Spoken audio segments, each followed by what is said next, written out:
Thank you, Phil. Thanks, everyone. Very happy to be here. I think in many ways my NGO perspective may be similar to Adam's perspective, because EDF has been, traditionally very much a proponent and believer in the importance of offsets, and including agriculture and forestry and carbon markets for basically all the reasons that Adam explained.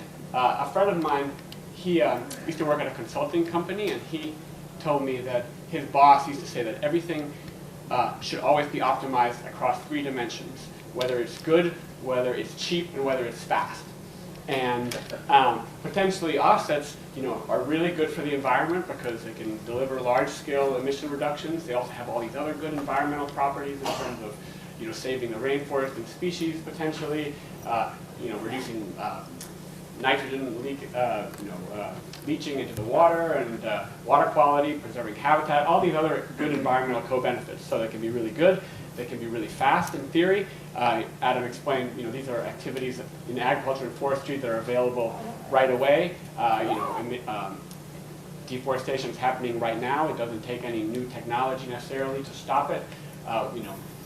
It's a challenge to implement, but it doesn't require sort of the same technological improvements as other activities. So it potentially can be very fast, and which can deliver early benefits, and potentially can be low cost. So for all these reasons, offsets are really attractive. However, Adam did a very nice job of explaining some of the challenges in actually getting them up to scale, and that's what I'm going to focus on. I'm going to talk a little bit about some possible ways we might be able to do this. I'm also going to talk about bioenergy, which is a little bit different. I mean, it's agriculture and forestry. It involves a lot of the same biophysical processes, but it's been dealt with very differently in the cap and trade proposals. And I'm going to talk about some of the challenges and ways that could be improved. And in particular, I'll just give you a preview. Adam talked about how there's a real challenge in terms of offsets, because we're talking about project scale activities. So for example, there might be a lot of emission reductions spread across the landscape, but how do you get them up to scale? Because you have to monitor and verify things at a project scale, at a farm scale potentially. How do you get a landowner, there may be a lot of transaction costs. How do you get a farmer necessarily to sign up for a contract to reduce nitrogen emissions? It can be a very cumbersome process, and I'm going to suggest that maybe we need to think about, people have talked a lot about sectoral offsets, for the Chinese electric sector, for the deforestation sector of Brazil, and I think there's potentially a lot of thinking that we could do about how that could apply domestically in terms of being able to implement domestic forest and agriculture activities at more of a large scale through more programmatic kinds of initiatives and sort of larger scale monitoring. So I'll talk about that. So in terms of understanding what the challenges of offsets, how do we make sure that they have environmental integrity? I think it's really important to come back to this definition that Adam also talked about. What is an offset? An offset is a greenhouse gas emission mitigation activity. It could be a reduction in emissions, it could be an increase in sequestration, that occurs outside of the compliance cap, in which a capped entity that has regulatory obligations to reduce emissions can use to offset those emissions. So instead of reducing its own emissions, this entity can go out and buy an offset credit that's generated outside of the cap. And so for example, here we have the cap on emissions. Emissions maybe over time are going to go up and then eventually come down, for example. And there's a cap that defines what emissions are allowable from this whole sector. And now the capped entity can emit more in exchange for producing, for example, afforestation. So sequestering more in this sector here, which is uncapped. Now, so this is what an offset is. Now, this fact that you're talking about an uncapped activity allowing a capped entity to emit more is what produces all of these challenges. People talk about the challenges of leakage, people talk about the challenges of permanence, people talk about the challenges of additionality, and I think there's often a sense, well, these are things that have to do with agriculture and forestry. I think that is a little bit misleading and not quite the right way to conceptualize it. I think if you had a cap that applied, for example, to the agriculture and forest sector, and then the agriculture and forest sector was strictly limited in how much it could emit and was forced over time to reduce those emissions, and then you said, well, now the ag and forest sector can buy offsets from power plants. Well, and the power plants were uncapped. Then you'd have the ag and foresters worrying about, well, how do we know the reduction from the power plant is really additional? I mean, maybe that power plant was going to reduce its emissions anyway. So how do we really know we're getting an environmental benefit? How do we know it's not leakage? I mean, that power plant could reduce, another power plant next door could emit more. That would be leakage. How do we know it's permanent? I mean, maybe the power plant will reduce emissions this year, but then next year it'll double its output. So the problems have to do not with anything inherent. I mean, forest and agriculture have their own peculiarities and issues, but the real concern with offsets of additionality, baselines, leakage, etc., all come from this idea that we're talking about uncapped sources trading off with capped sources. And I think that's important in terms of thinking about sort of how do we deal with some of the challenges.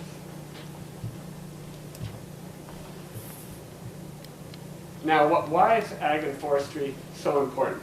Well, globally, according to the IPCC, the ag and forest sectors are about 31% of global greenhouse gas emissions. So this is a big deal. And I think most of the analyses showing whether the world can realistically avoid dangerous climate change say that, well, unless we're willing to bear really excessive costs, this is not going to be possible without the involvement of the ag and forest sector, because it's such a big chunk of global emissions. Deforestation, somewhere, as Adam said, about 15% of global emissions. Agriculture gets a lot less attention globally, but it's about, according to this, it's 14%. So not too far behind. In the US, agriculture is much less, of course, about 6%, but in many developing countries, agriculture is a big number, and also because we're talking largely about methane and nitrous oxide, which have this much higher global warming potential, this is what makes it such a big number. So ag and forestry is a big deal in terms of emissions. Here, this is CO2 emissions ranked by country. It's a little bit old. It has the USA first, China second. Now it's reversed. But the interesting thing is next, in terms of the biggest CO2 emitters in the world, we have Indonesia and Brazil. And the dark green versus the light green means we're talking about emissions from forests rather than industry. So the third and fourth largest CO2 emitters in the world, contributors to global warming, are basically from deforestation. So this is another reason why it's very important to get these countries reducing their emissions if we're going to stop climate change, or at least control climate change. So the potential, it's important to deal with these sectors. There's also been a lot of modeling showing that it can be relatively low cost. Here, this is the modeling that EPA has used based on the FASA model for U.S. forests and agriculture from Bruce McCarl, and the global timber model from Brent Sanjay from Ohio State for tropical forest potential. And this is sort of the estimated reductions that are possible at different prices for different years. And I don't want to delve on this too much, but just to show you that this axis shows the tons that are potentially available from domestic forest and agricultural activities. The axis goes to about 1.5 billion. This is international forestry. The axis goes to about 7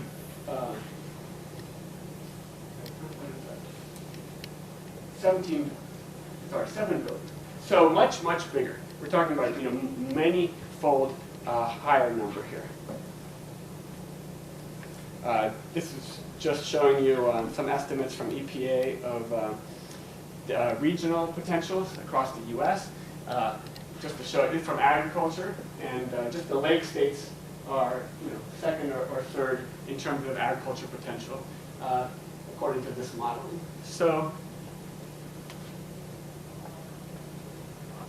Adam showed you this already. We have very ambitious targets under these climate bills that require dramatic U.S. action. And this is some modeling based on the estimates from EPA that show the estimated composition of how the U.S. is going to meet these targets. Okay, so this is tons per year. This is going out from 2013 to 2050, which is the time frame of the legislation. The black line is the required reductions under the legislation for each of these years. So each year the cap gets tighter. More and more abatement is necessary to meet these targets. And these different wedges are how much is actually done each year. And what I just want to show here is that according to the modeling and the estimates, there's a very, very strong incentive to over-comply if you can in the early years. So this green wedge, and because you can generate these credits and then bank them and keep them for use in later years when the carbon price is going to be higher. Wolfram mentioned this idea of the carbon price rising over time at the rate of interest. That's what the modeling assumes. The carbon prices are going to be going up over time at the rate of interest. So, the reason, and the only way this can happen is if you bank a lot early on. If you don't bank a lot early on and you wait till later, carbon prices are going to be really, really high, and you're going to have to do a lot at very high prices. So the modeling basically, firms can look ahead. They want to do as much as possible in the early years when cheaper reductions are available. And the biggest wedge is this green wedge, which is international forestry. And this smaller wedge here is domestic offsets. The gray wedge is U.S. Energy sector and industrial sector and transportation sector reductions. And the blue stuff is other reductions in other countries that the U.S. can buy credits from. So there's all this big chunk of over-compliance, and then later years you can do less than necessary and use this bank abatement to fill the gap. Modeling, but this of course relies on all these offsets really being there. But if they are there, it has a tremendous benefit in terms of reducing costs, and also we've done some modeling that shows that having this big bank is also very important in terms of providing a cushion in terms of carbon price volatility. Because if all of a sudden there's a big spike in the price, you can, rather than having to go out and buy allowances from the market, if you have a bank of credits, you can use those credits instead, and that can really cushion the blow of sort of unexpected volatility. Also, from a system-wide perspective, this can provide a very important hedge. We've done some modeling of, well, what if all of a sudden, say in 2030, the rules of the game change, the world discovers climate change has become a lot more serious, and the targets unexpectedly get a lot tighter, and everyone has to reduce a lot more than they expected. Well, then you're a lot better off having this big bank than if you didn't. And there's a little bit, and this forestry potential can really help in that respect. Some people worry, well, having the forestry potential early on is going to decrease incentives to invest in clean technologies, and this could really harm you. At least the modeling we've done shows that, well, yes, we've worked with a group in Italy who does a lot of this induced technical change modeling, the theme group, and yes, having forestry offsets lets you off the hook a little bit from your energy sector emissions, having to reduce in the energy sector, so you invest a little less in wind and solar technologies, but we actually find that it varies by technology. So some technologies, actually the carbon capture and storage, get actually more investment when you have forestry credits. And that's because these are not zero emission technologies. Even carbon capture and storage involves some emissions. And by reducing the pressure to reduce emissions from the energy sector, you actually encourage slightly those technologies. So it's a complicated story there. Just to skip this. Just to highlight, Adam mentioned that this is the estimated wedge of the U.S. domestic offsets. There was a small sliver in the other graph, now a bigger wedge showing you here. This is the data from EPA that basically shows, according to the estimates, that they ran from using the FASM model, that about 41% of the potential is from forest management, 51% is from afforestation. And the afforestation takes time to ramp up, so that's because the trees take time to grow, and that's why it gets bigger over time. So they're estimating that there is a role for the ag sector, but they're estimating the big potential is from forests. And there are a lot of people that dispute this. There are also a lot of people that are concerned about, well, this would involve a lot of land shifting from the crop production into forestry. Part of the reason the model predicts more potential from forests to some extent is because there's also opportunities for bioenergy, and those compete with land with offsets. So, their reason. This is what this modeling shows.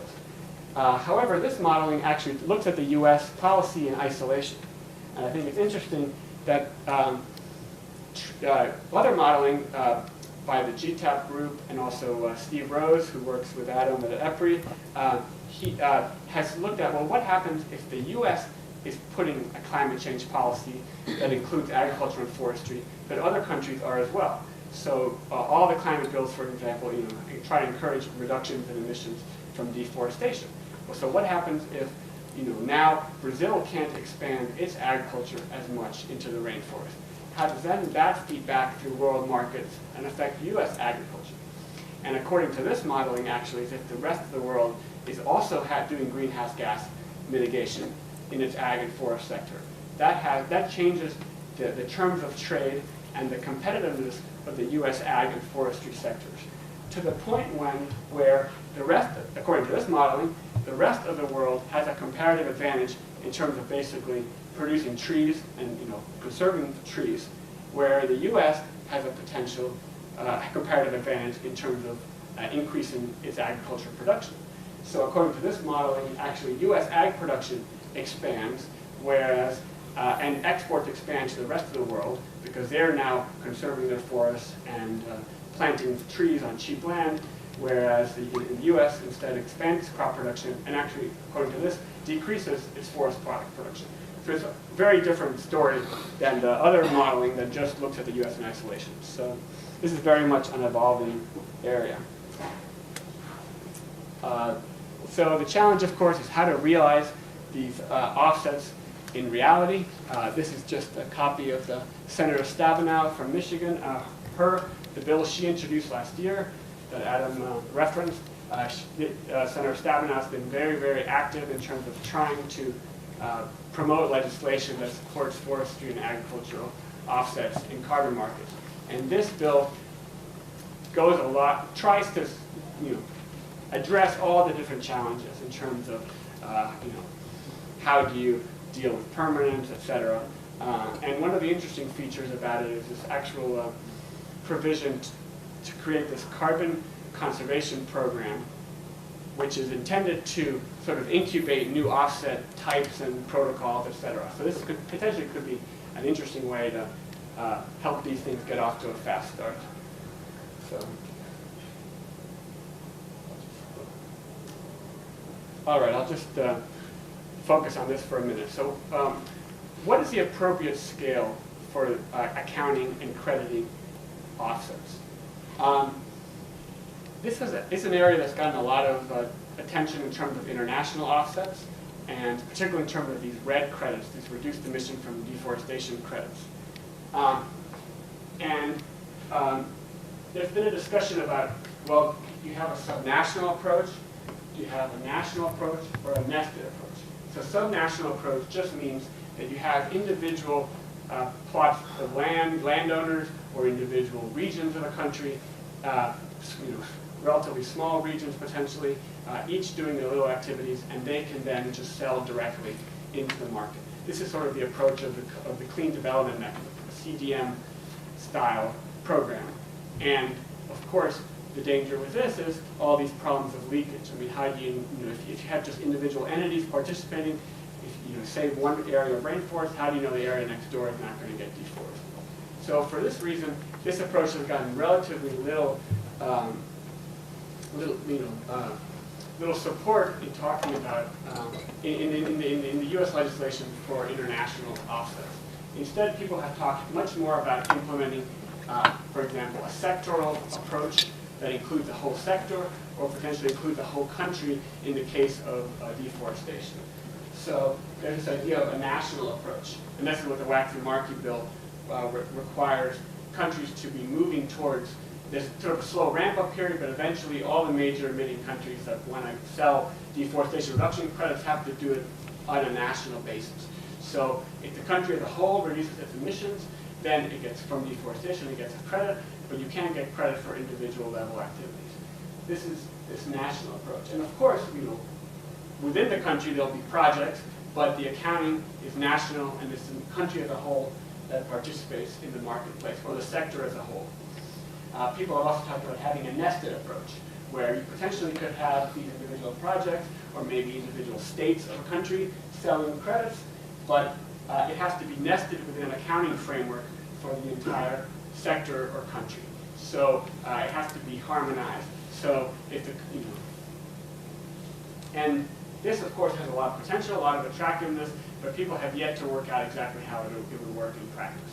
Now this has gotten a lot of attention internationally, but in terms of talking about domestic policy, people are thinking about this subnational approach. Individual farmers participate, as individual entities, or individual landowners, and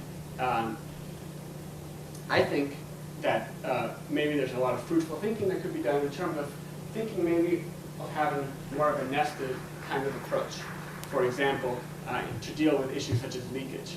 So maybe individual landowners can sell their credits, but at least over time there might be some accounting or at least monitoring of what's going on, say for the whole U.S. forest sector, or maybe for a state such as Michigan. Maybe Michigan can do a program for its non-industrial forest owners, or for nitrogen reductions in agriculture, and then keep track of what's happening at a broader scale.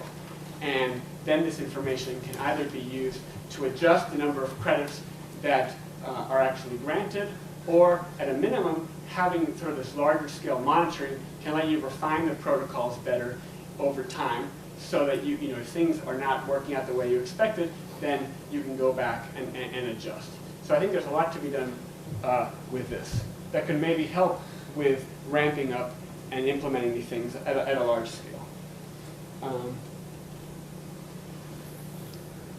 Just a minute, but I'll just quickly note, so far we've talked about agriculture and forestry in terms of generating offsets, so emissions reductions.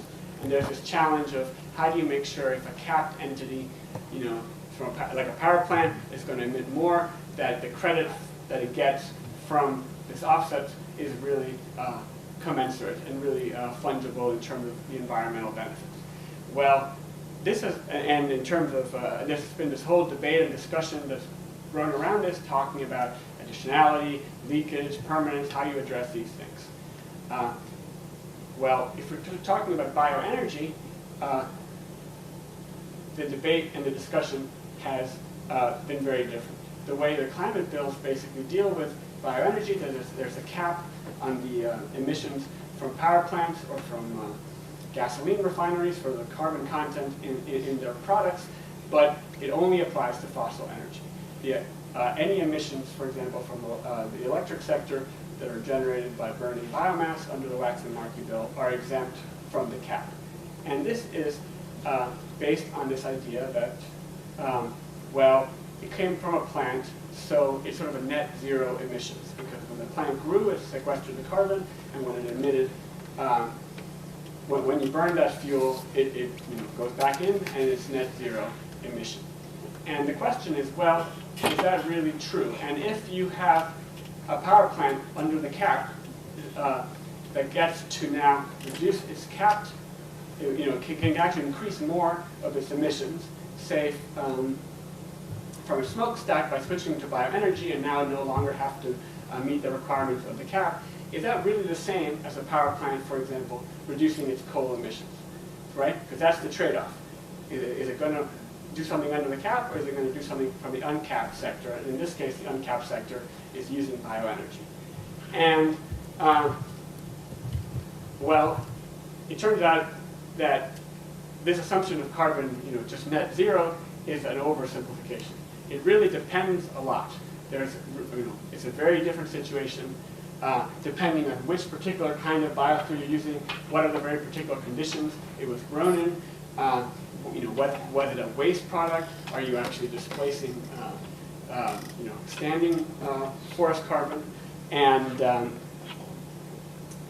this, a lot more information is needed to do this in a way that has real environmental integrity, although the potential is there.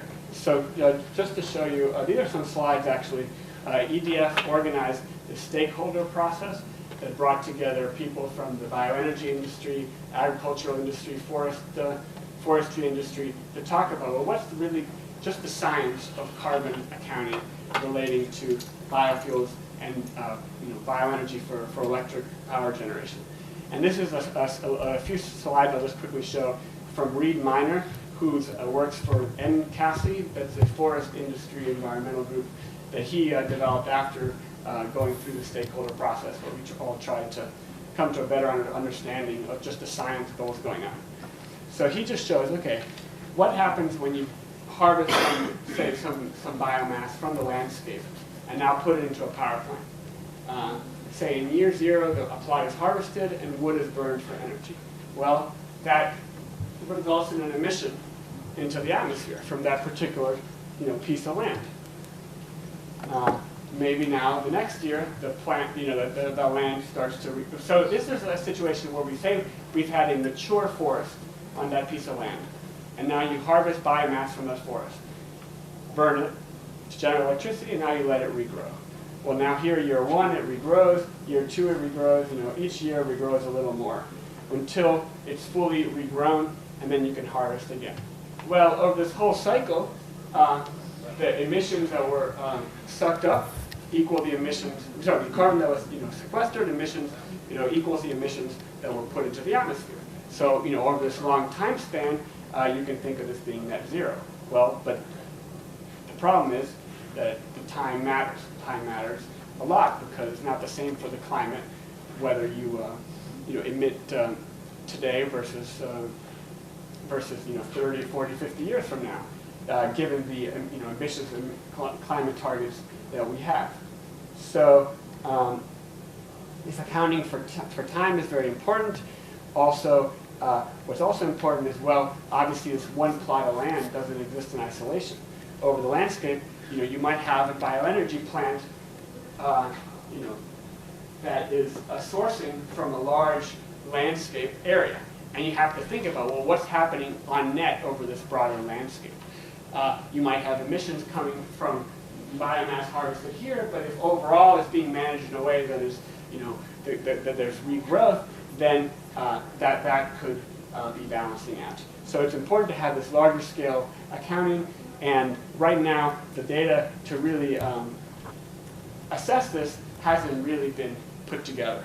And to really understand the climate impacts, we would need much better data on emissions from bioenergy, both in terms of what's happening at the smokestack as well as the net effect of harvesting the feedstocks, understanding where these feedstocks are coming from, in terms of different fuels, different regions, different sectors, and also under what conditions. It's not the same, if you're taking, for example, waste products that are decomposing out in the forest and emitting carbon each year as they rot and decompose, and now you're essentially taking those wastes, and rather than letting them just emit naturally, now you're using them for energy.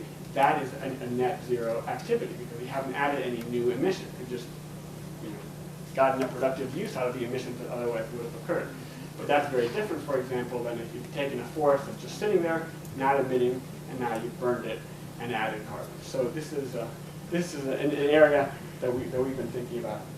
And so just to summarize, agriculture and forestry have this huge potential. They can be good, they can be cheap, they can be fast in terms of helping solve the climate problem. We have, especially if we have these long-term targets going out to 2050, that can generate a huge amount of demand right now for these emissions, to emission reductions from forestry and agriculture. that, for power plants and other regulated entities to bank them and use them later. This could really help in terms of reducing the risks of high prices and can be really important. The challenge is how do we scale this up, as Adam said, and I think one of the productive areas to go forward is to try to think about this broader scale accounting and how maybe that can help both in terms of getting the climate benefits right, and also in terms of helping get things done faster and easier and less individual transaction costs. Thanks. Thanks, Ruben. We have time for a few questions if anyone would like to start. So regarding RED, going from a project-based to sector agreement is a big step, is important. But I'm wondering whether even that is enough. So there's an example where China, because of the deforestation in the 80s and 90s, there's a big flood, and so it just had this ban on deforestation. And so what happened was that in Indonesia, there was big deforestation, and in Siberia, there was illegal logging. So you could have a situation where you have a sector agreement with one country, but then you see effects in other countries. Yeah, that's absolutely true. I mean, having a broader scale accounting for a country deals with leakage within the country, because if things shift on within the country, then you've accounted for that, but you still have the issue of international leakage. And that's an issue, I think, in terms of the forest sector. It's also an issue in terms of the energy sector just as much. So, people talk about potentially discounting the credits for this international leakage, and that's one. I think that's a provision in the Waxman-Markey bill. So you try to account for that somehow, but the real solution to that is just trying to get more countries to be part of the system. And we've actually done some work about how do you set baselines and incentives in such a way to get broader participation. So, for example, how do you get, and that's a challenge even within a country, how do you get different regions to participate? Because different regions they may have different circumstances. So you may have one region that's been very actively deforesting. Like in Brazil, the state of Mato Grosso has very high deforestation, whereas other regions have very low historic deforestation. And if you just say, well, we'll compensate you for reducing your emissions below historic levels, then the regions that have not historically deforested won't have any incentive to want to be part of that program. So how do you set the incentives in such a way and have maybe a formula that takes in different things into account to really encourage participation? And that can really be big, because that'd be important, because leakage, at least some estimates are for forestry are really big. So leakage can be a big problem. Oh, sorry. Yeah, I have a question just about this the zero net emissions. Indeed, this is very oversimplified, but I'm wondering if it comes from the concept that you are offsetting fossil fuel burning, and sort of like the other way around. It's not necessarily that they are growing trees instead, but they're offsetting a larger carbon dioxide emission from fossil fuels. Could that be part of the equation? Should I say it again? No, it's just that they may not be regrowing the trees again, but they could be offsetting carbon dioxide emissions from fossil fuel. So you're talking about in terms of bioenergy? Yes. Well, so the question is, when you burn, say, wood in a power plant, that is adding carbon. And when you're burning coal in a power plant, that's adding carbon to the atmosphere. So where does the atmospheric benefit come from using the bioenergy source? Actually, people have estimated that if you use wood, for example, you need more emissions to generate the same amount of energy, because it's less efficient in terms of the conversion process. So you really need the land side benefit in terms of more sequestration or using these waste products and otherwise we decompose to really get the climate benefit. But which is more in carbon dioxide emissions? Is fossil fuel or wood? I mean, it depends, but in terms of, I believe in terms of, and I'm sure people here know more than I do, but in terms of, per emissions per unit of energy generated, I think it's more efficient to use fossil fuels. Fossil fuel?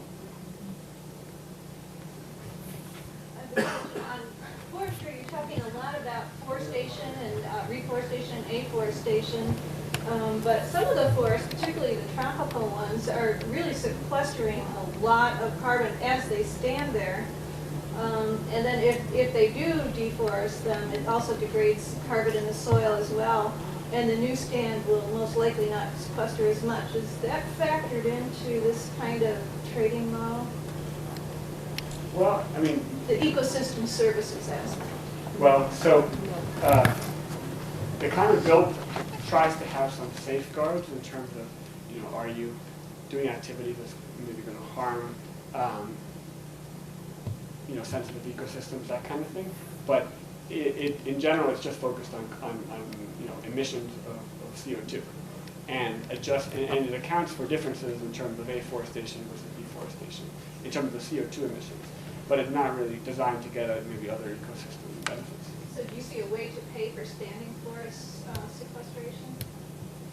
Well, if it's sequestering and people can, and there's an argument that, to a large extent, for example, it would be a domestic decision of Brazil. So if Brazil, for example, a country has a program to reduce its emissions, then it can, reward regions however it wants. But in terms of, say, U.S. legislation, the benefit to from Brazil is really going to be measured in terms of whether its emissions are going down.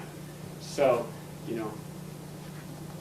to the extent that sequestration is helping, then that'll be part of it. But the real benefit will come from reducing the actual emissions.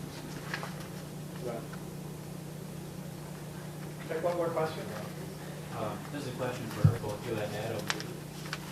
Since the carbon tax legislation or that policy seems like it'd be an awful lot simpler, if there's any chance that could go through Congress, would you or Adam favor that over the offset program? Well, you're saying to tax forest and agricultural landowners, or to tax power emitters? Well, I'm thinking of James Hansen's, I don't think he's worked out the details of it, but probably everybody knows who he is, and favors that program rather than the cap and trade program. Well, from an economist perspective, if you get the tax, right, then it's the same as a cap and trade program. The question is, how do you get the tax right, and if it's, and how do you make sure you're getting the environmental benefits in terms of getting the emission reduction that you need? So, if the tax is too low, is there really going to be a political will to raise the tax to get more reductions? I think that's the real challenge. You don't, with a cap, you're getting the environmental benefit that you by definition of having the cap. But with a tax, it's more of a of guesswork. Well, is this tax going to, what's it going to get you? And then how do you have a system that adjusts it over time? So do we give Adam the last word on this? I have a couple points to make. First, EFRI doesn't take any positions on legislation. We're not a lobbying organization, so we're not for a piece of legislation or against a piece of legislation. We really don't do that. We're a scientific research institute. But I do want to say a couple things about your question. First off, many people say a carbon tax is simple, but if you look at the tax code, we know that taxes aren't simple. Everybody out there and their brother and sister and uncle and aunt and corporation out there is going to try to get some special dispensation in the tax code. We know that. We see it today. We've seen it for years. So the idea that it's simple, I'm not quite sure where exactly that comes from. Secondly, politically, it is impossible. Not simple, it's impossible. That's why nobody's actually put forward their name on a bill that says, here's the U.S. proposed future carbon tax. I agree with everything Ruben said. I think there are two things to really keep in mind. Ruben mentioned it, but I want to really hammer them. The reason people like, some parties really like cap and trade, particularly in the environmental community, is the cap ensures the environmental integrity. So you guarantee the environmental performance. That's the cap. The trade is what guarantees the cost effectiveness. But in a tax world, as Ruben said, getting the tax right is very hard politically. It's also very hard environmentally to know what actually is the right level of tax to achieve the cap with which you wish to achieve. Whatever the scientists tell us is the right level of carbon abatement, we're sort of shooting in the dark with the tax. All that being said, I do want to mention from a policy perspective, the idea of these price safety valves are essentially a tax. The way these work in legislation is, pick your number, if carbon prices rise to above $20 a ton for some period of time, a safety valve would kick in that would essentially allow emitters to pay $20 a ton. And until the price falls below that level, whatever the level is. And so essentially what you're doing, some would call it sleight of hand, some would call it creative legislation. Whatever your view is, it's essentially converting the cap and trade into a tax at some predetermined price level of paying. Well, this has been a very stimulating afternoon. Thank you both for this last session. Adam's leaving right after this, so if you have any burning questions, be sure to catch him now. Ruben will be here through part of tomorrow, so you'll have a chance to interact with them later in the symposium. But please join me in thanking them both again for coming out today. Thank you.